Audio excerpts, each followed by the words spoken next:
students. Today we are going to talk about Oscillatoria.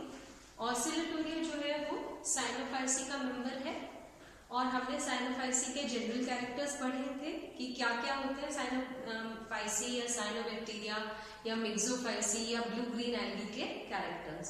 और आपको ये भी पता है कि Cyanophyceae, Myxophyceae, blue green algae और साइनोबैक्टीरिया एक ही चीज है। तो साइनोबैक्टीरिया का जो मेंबर है ऑसिलेटोरिया वो आपके सिलेबस में है।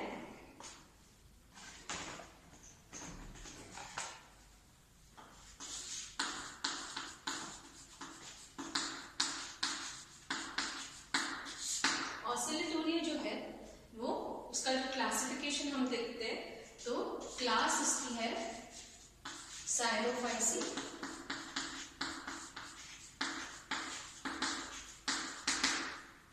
ऑर्डर है नॉस्टोकेल्स, फैमिली है ऑसिलेटोरिएसी,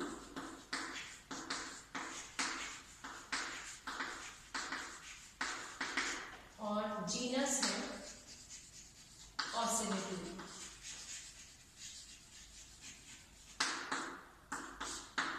ठीक है, तो ये साइनोफाइसी क्लास में आता है। ऑर्डर इसका नॉस्टोकेल्स है जो कि सबसे बड़ा ऑर्डर है, लार्जेस्ट ऑर्डर है family Cyanophyceae, family class Cyanophyceae. Family इसकी ऑसिलेटोरिएसी है और जीनस ऑसिलेटोरिया है। ऑसिलेटोरिया जो है वो किस तरह का एल्गी होता है, एल्गी भी बोल सकते हैं क्योंकि अभी हम इसकी क्लासिफिकेशन एल्गी के अकॉर्डिंग कर रहे हैं, ब्लू ग्रीन एल्गी के अकॉर्डिंग कर रहे हैं। तो इनके जो सेल्स होते हैं ये एक तरह का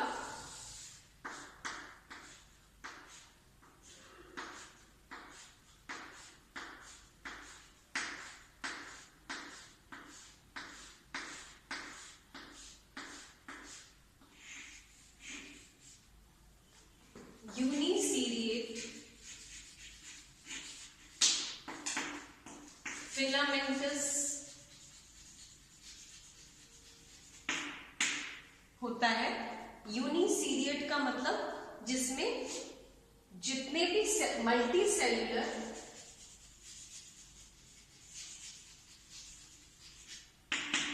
तो यूनिसीरिएट मतलब एक तंतु का बना होता है, उसमें बहुत सारी कोशिकाएं हैं तो बहुकोशिकीय है।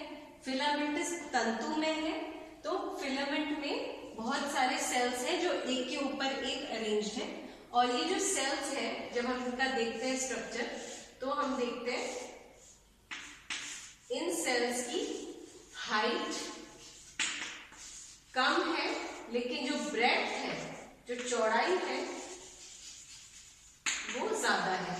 तो ब्रेड्थ ज्यादा है लेकिन हाइट कम है। हाइट के मुकाबले कोशिका की जो चौड़ाई है या ब्रेड्थ है वो ज्यादा है और ये एक के ऊपर एक प्लेस्ड है जिससे कि यूनिसीरिएट स्ट्रक्चर बनता है और मल्टी सेल्यूलर या बहुकोशिकीय होता है और तंतु में होता है। यह ऑसिलेटोरिया का एक तरह से स्ट्रक्चर है। ऊपर से हम इसको देखते हैं फिलामेंट के चारों तरफ म्यूसिलेजिनस शीथ भी प्रेजेंट है। ठीक है, म्यूसिलेजिनस शीथ भी प्रेजेंट है फिलामेंट के चारों तरफ।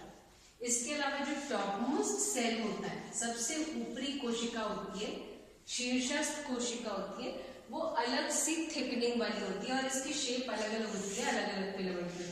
किसी में इस प्रकार की सूंड जैसी होती है, किसी में ऐसी हो सकती है, मतलब इस तरह के चेंजेस हैं ऊपर वाले सेल में। और थिकंड है तो ये जो थिकनिंग है वो कैलिप्ट्रा कहलाती है। और अलग अलग शेप की एपिकल सेल के आधार पे ऑसिलेटोरिया की अलग अलग स्पीशीज पहचानी जा सकती है। So we can identify different species of Oscillatoria on the basis of the apical cell. तो एपिकल सेल अलग अलग शेप की हो सकती है और जो थिकनिंग होती है उसकी वो कैलिप्ट्रा कहलाती है। ये इसका एक्सटर्नल मॉर्फोलॉजी हो गई, एक्सटर्नल स्ट्रक्चर हो गया।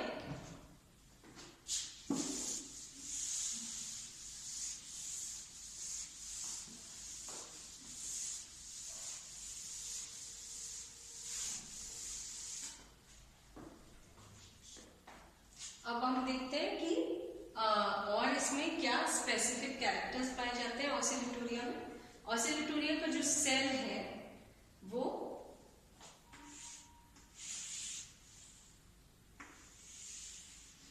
एक सेल अगर हम स्टडी करें ऑसिलेटोरिया की, तो बाहर की तरफ तो म्यूसिलेज शीट है,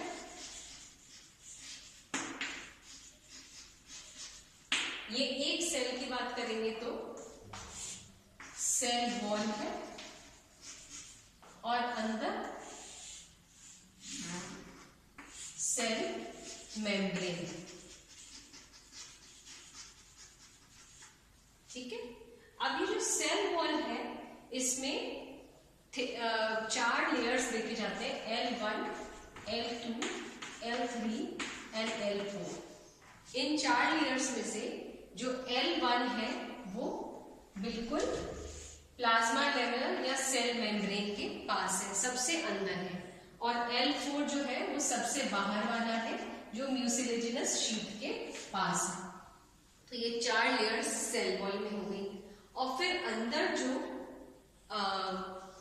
सेल्यूलर मैट्रिक्स है वो 2 पार्ट्स में डिफरेंशिएट होती है। बाहर वाला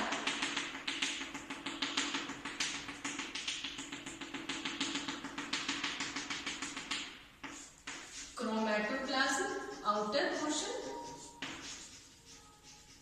जो कि डेंस है, पिगमेंटेड है, और सेंट्रल वाला सेंट्रोप्लाज्म या न्यूक्लियोप्लाज्म जो कि इतना डेंस नहीं दिखाई देता, पिगमेंटेड नहीं दिखाई देता, कलरलेस दिखाई देता है।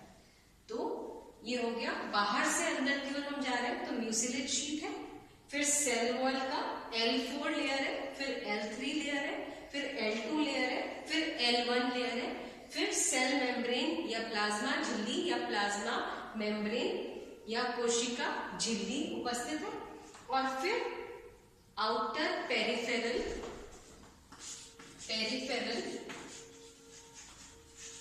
पिगमेंटेड क्रोमैटोप्लाज्म है, और सेंट्रल या इनर सेंट्रोप्लाज्म है या न्यूक्लियोप्लाज्म है। अब जो क्रोमैटोप्लाज्म है उस क्रोमैटोप्लाज्म में पिगमेंट्स प्रेजेंट होते हैं, और वो जो पिगमेंट्स हैं वो फोटोसिंथेटिक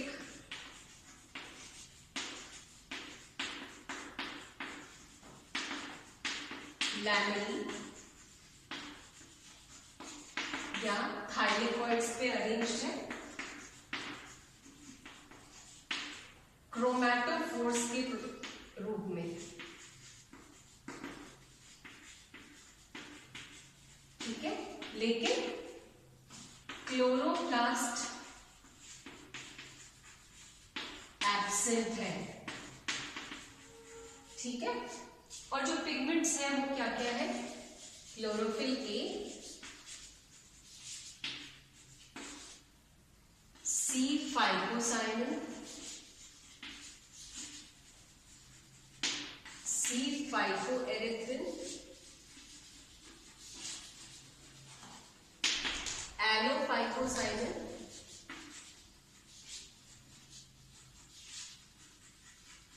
एंड कैरोटीनॉइड्स।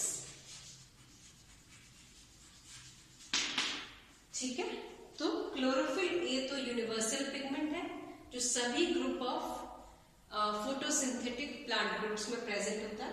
कैरोटीनॉइड्स में ज़ैंथोफिल एंड कैरोटीन्स होते हैं, और जो सी फाइकोसाइनिन, सी फाइकोएरिथ्रिन और एलोफाइकोसाइनिन है ये फाइकोबिली प्रोटीन्स है। ठीक है, ये हो गया। तो ये प्रेजेंट है क्रोमैटोप्लाज्म वाले पोर्शन में, आउटर पेरिफेरल पिगमेंटेड क्रोमैटोप्लाज्म में ये प्रेजेंट है। फिर हम चलते हैं अंदर सेंट्रल इनर सेंट्रोप्लाज्म या न्यूक्लियोप्लाज्म में, तो वहां पर हमें सेल ऑर्गेनल्स के नाम पे सिर्फ राइबोसोम मिलते हैं, वो भी 70S टाइप, जो कि 50S एंड 30S सब यूनिट्स के बने हुए। ठीक है, और इंसिपिएंट न्यूक्लियस मिलता है,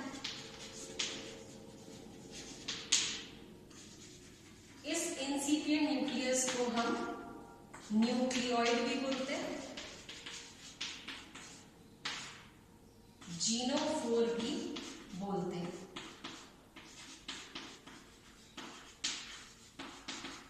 इंसिपिएंट न्यूक्लियस, न्यूक्लियोइड और जीनोफोर, जो कि ट्रू न्यूक्लियस नहीं है क्योंकि इसमें ना तो न्यूक्लियर एनवेलप है, ना इसमें न्यूक्लियोलस है, ना इसमें हिस्टोन प्रोटीन्स है, और सारा जो न्यूक्लियर क्रोमैटिन मटेरियल है वो एक जगह इकट्ठा हुआ पड़ा रहता है। तो ये फॉल्स न्यूक्लियस कहलाता है, आभासी केंद्रक कहलाता है। इंसिपिएंट न्यूक्लियस, न्यूक्लियोइड और जीनोफोर ये प्रेजेंट होता है इसके अंदर। आगे डिस्कस करेंगे ऑसिलेटोरिया के स्ट्रक्चर के बारे में, इसके रिप्रोडक्शन के बारे में, इसके न्यूट्रिशन के बारे में, और इसमें किस तरह के मूवमेंट्स होता है उनके बारे में। Thank you.